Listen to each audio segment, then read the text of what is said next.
Bonjour et bienvenue dans cette nouvelle vidéo de Draw My Economy. Aujourd'hui, on va voir les produits alimentaires dont les prix vont exploser dans les mois qui viennent. Mais tradition oblige, avant de commencer, je vais vous faire part de ce commentaire que m'a laissé mon ex-femme. Elle me dit qu'elle est tout à fait d'accord avec moi sur les raisons de la stagflation. Le problème, c'est que quand mon ex-femme est d'accord avec moi, j'ai l'impression de m'être trompé. Toujours avant de commencer, si vous n'êtes pas abonné, n'hésitez pas à le faire, à cliquer sur la cloche pour être prévenu lorsque je sors une nouvelle vidéo. Et puis, vous pouvez aussi aider financièrement la chaîne en cliquant sur le bouton « Rejoindre » qui est juste en dessous de la vidéo. Donc, vous l'avez tous remarqué, les prix de l'alimentaire ont explosé ces dernières semaines. Et vous pouvez vous inquiéter parce que les prix de l'alimentaire, ils vont continuer à exploser. Et ils vont continuer à exploser parce qu'il y a plusieurs causes à cette augmentation des prix. D'abord, il y a la cause qu'on connaît tous et qu'on nous répète sans arrêt, c'est la guerre entre la Russie et l'Ukraine. La guerre entre la Russie et l'Ukraine, ça augmente énormément les coûts de l'énergie puisque la Russie exporte du pétrole et du gaz, surtout vers l'Europe. Et puis, ça augmente les produits comme, par exemple, l'huile de tournesol, puisque la Russie et l'Ukraine exportent 45% de l'huile de tournesol utilisée en Europe. Mais ça n'est pas la seule raison des prix et de l'augmentation des prix. Si je reprends l'exemple de l'huile de tournesol, vous avez eu une forte augmentation donc du prix de l'huile de tournesol et puis beaucoup moins d'huile de tournesol disponible. C'est ce qui fait qu'en ce moment, on n'en avait plus dans les magasins. Mais l'augmentation des prix de l'huile de tournesol est de 40%. Et il y a l'augmentation de toutes les autres huiles végétales qui viennent s'ajouter à ça. Grosso modo, pour aujourd'hui, l'augmentation des prix des huiles végétales, c'est à peu près 8%. Mais ça va continuer à augmenter fortement. Et comment je le sais ? C'est parce que, en plus de la guerre entre la Russie et l'Ukraine, maintenant, il y a l'Indonésie qui a arrêté ses exportations d'huile de palme. Et l'huile de palme, c'est une huile qui est extrêmement utilisée. Alors, j'ai déjà fait une vidéo sur pourquoi l'Indonésie a arrêté d'exporter l'huile de palme, donc je ne vais pas refaire toute une vidéo là-dessus, mais je peux rapidement vous expliquer que, grosso modo, les exportateurs indonésiens, ils étaient très contents de vendre leur huile de palme de plus en plus chère aux Américains et aux Européens. Du coup, il n'y avait plus d'huile de palme disponible en Indonésie. Et les gens en Indonésie, il y a quand même 270 millions d'habitants, ils faisaient la queue pendant des heures pour avoir un peu d'huile de palme subventionnée par l'État. Du coup, le gouvernement a eu peur que ça crée des tensions à l'intérieur du pays et il a dit qu'il arrêtait l'exportation d'huile de palme tant que le prix de l'huile de friture n'allait pas baisser. Donc, augmentation des huiles végétales, voilà deux raisons. Mais il y a d'autres raisons aussi qui font que les huiles végétales augmentent. Par exemple, en 2021, vous avez eu du gel au Brésil. Et le Brésil, il fait énormément d'huile de soja. Et du coup, il y a beaucoup moins d'huile de soja disponible. Et troisième raison qui fait que les huiles végétales vont exploser, c'est l'augmentation du prix des carburants. Alors vous me direz, je ne vois pas tellement la relation entre l'augmentation des prix des huiles végétales et les carburants. Il y en a une très nette, c'est que comme les prix des carburants ont beaucoup augmenté, il y a énormément d'acteurs qui se sont mis au biocarburant, qui utilisent des huiles végétales. Et du coup, voilà, vous avez 4 facteurs. La guerre entre la Russie et l'Ukraine, l'Indonésie qui arrête les exportations, le Brésil qui a eu du gel en 2021 et l'augmentation des prix des carburants, 4 facteurs qui font que les huiles végétales vont continuer à énormément augmenter. Et j'en parlais l'autre jour avec une de mes amies, Aïcha, vous savez, Aïcha Femal, qui est infirmière, et je lui disais, finalement, la seule chose que l'on peut faire pour éviter cette augmentation des prix, c'est individuellement de stocker un petit peu d'huile végétale. Alors je sais, c'est pas bien parce que si tout le monde se met à stocker, ça va créer des problèmes de pénurie. Mais enfin, quand je regarde le problème qu'a Aïcha, je me dis que pour elle, la seule solution, c'est de faire un petit stock, surtout que ça se conserve relativement bien et que du coup, elle est sûre qu'elle s'en servira. Je lui dis pas de stocker 20 litres d'huile de tournesol, mais en stocker un petit peu pour 4, 5, 6 mois. histoire de voir venir et de ne pas trop subir l'augmentation des prix. Et cette augmentation des prix, effectivement, on va l'avoir sur toutes les huiles végétales, mais on va l'avoir aussi sur beaucoup d'autres produits. Par exemple, tout à l'heure, je vous parlais de gel qui avait eu lieu au Brésil.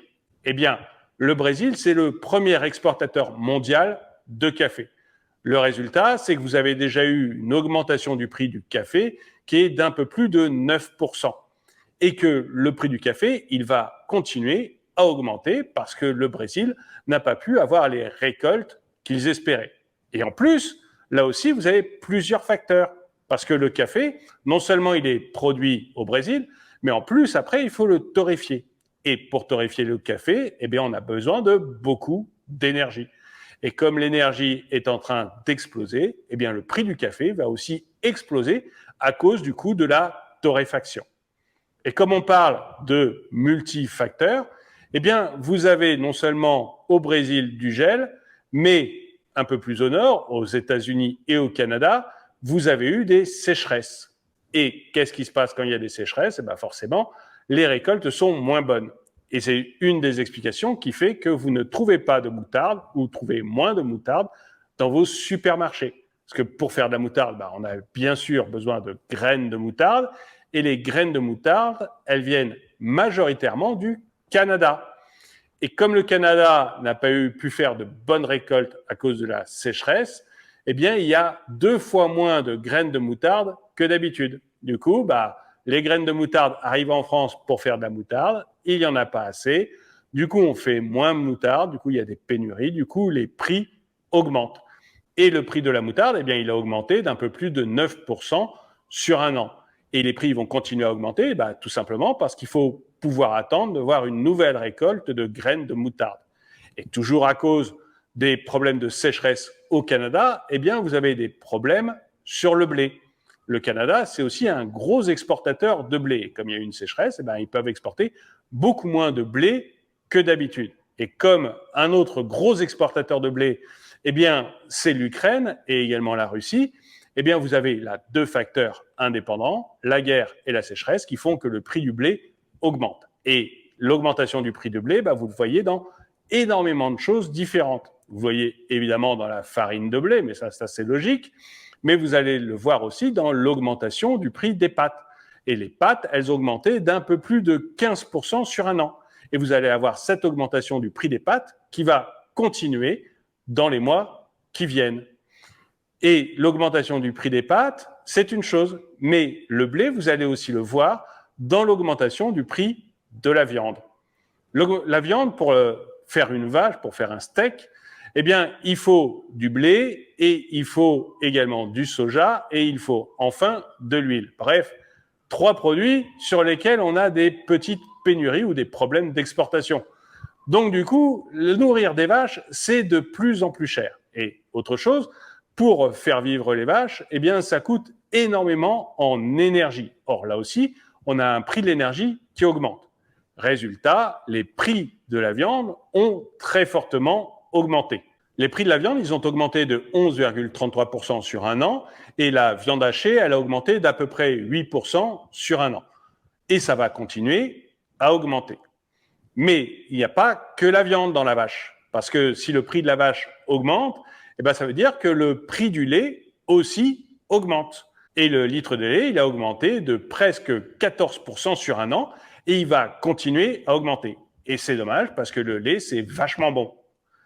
Et puisqu'on est dans les viandes, eh ben, l'autre problème, c'est le prix du poulet. Alors vous me direz, oui, mais le poulet qu'on consomme, il vient de France. C'est vrai, en général, il vient de France. Sauf qu'en ce moment, on a un problème de grippe aviaire en France, ce qui fait qu'il y a beaucoup moins de poulets disponibles en France. Et on aimerait bien pouvoir en importer. Alors d'où est-ce qu'on peut importer du poulet? Eh bien d'Ukraine, qui est un gros exportateur de poulet. Et en ce moment, l'Ukraine, vous êtes un peu au courant, ils sont en guerre. Du coup, ils exportent beaucoup moins de poulet. Ce qui fait que le prix du poulet, il a fortement augmenté. Il va probablement continuer à augmenter dans les mois qui viennent jusqu'à ce qu'on ait réglé ce problème de grippe aviaire. Et si le poulet augmente et s'il y a des grippes aviaires, eh ben, le prix de l'œuf augmente. Et le prix des œufs, il a augmenté d'un peu plus de 7% sur un an. Et vous voyez donc qu'il y a déjà beaucoup de produits là que je vous ai énumérés qui ont augmenté et qui vont continuer à augmenter dans les mois qui viennent. D'ailleurs, le patron de Système U dit qu'on n'est qu'à la moitié de l'augmentation, que ça va probablement encore augmenter pendant plusieurs mois. Et Aïcha, elle me faisait remarquer que c'était bien beau, mais par exemple, le paquet de riz avait augmenté de 23% en un an et que elle, son salaire n'avait pas du tout augmenté de 23% sur un an. Bref, elle me faisait remarquer qu'il fallait augmenter le pouvoir d'Aïcha. Mais ça, c'est pas possible par décret. On peut pas décider tout d'un coup d'augmenter le pouvoir d'Aïcha. Du coup, le conseil que je lui ai donné, c'est d'effectivement faire des stocks sur les produits non périssables dont elle sait qu'elle aura l'utilité dans les 6 prochains mois. Parce que c'est la seule façon dont elle peut défendre son pouvoir d'achat. Et certains grands distributeurs s'en sont aperçus, comme par exemple Leclerc. Alors, j'ai aucun intérêt chez Leclerc et la vidéo n'est pas du tout sponsorisée par Leclerc. C'est juste que c'est lui qui a dit récemment qu'il mettait en place un bouclier pour protéger les consommateurs contre les hausses de prix. Mais ce bouclier, il est qu'à moitié efficace. En fait, Aïcha, quand elle va aller faire ses courses chez Leclerc, elle va continuer à voir les prix augmenter. Elle va continuer à payer plus cher à la caisse. Tout ce que fera Leclerc après, c'est de remettre une partie de cette augmentation sur la carte Leclerc d'Aïcha. Et ça pose 2 problèmes. La première, c'est que Aïcha, elle va falloir qu'elle ait la carte de fidélité Leclerc. Et puis le deuxième problème, c'est que grosso modo, son argent, il sera toujours sorti de sa poche et il sera sur sa carte de fidélité. Mais elle ne pourra pas l'utiliser n'importe comment.